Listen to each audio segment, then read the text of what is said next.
તેલમાં આગ લાગે ત્યારે પાણી નાખવાનું નથી. તો શું કરશું?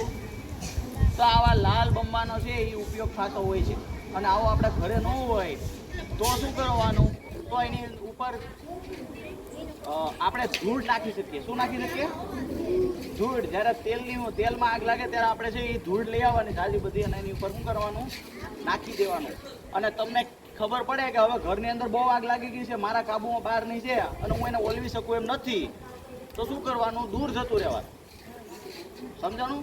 દૂર જતું રહેવાનું. અને આપણને ખબર હતી 112 નંબર ઉપર ફોન કરવાનો. કેટલા?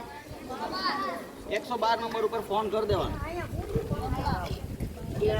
આવી રીતે આપણે છે એ ફાયરથી બચી શકીએ છીએ. પણ જો લાકડામાં આગ લાગે, કાગળમાં આગ લાગે, એવી જે સામાન્ય વસ્તુ છે, કપડામાં આગ લાગે, એવામાં તમે પાણીનો ઉપયોગ કરી શકો છો. પાણી સૌથી જલ્દી ઓલવી નાખે. રેડી? તો લાકડામાં, કાગળમાં કે આપણા કપડામાં આગ લાગે તો એને શું કરવાનું? કેનાથી ઠારવાનું? પાણીથી. પણ જો તેલમાં આગ લાગે, પેટ્રોલમાં આગ લાગે અથવા ગેસના બાટલામાં આગ લાગે તો પાણીનો ઉપયોગ કરવાનો નથી. સમજમાં પડી વાત? મગજમાં બેઠી વાત? અને આગ આપણાથી ન ઓલાય તો શું કરવાનું? ત્યાંથી દૂર જતું રહેવાનું.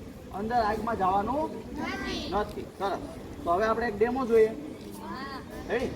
આપણે કાગળમાં આગ લગાડીએ, પાણીથી નહીં ઓલાવીએ, પણ કેનાથી ઓલાવશું? Fire extinguisher. ઓકે, ચાલો. ઓકે.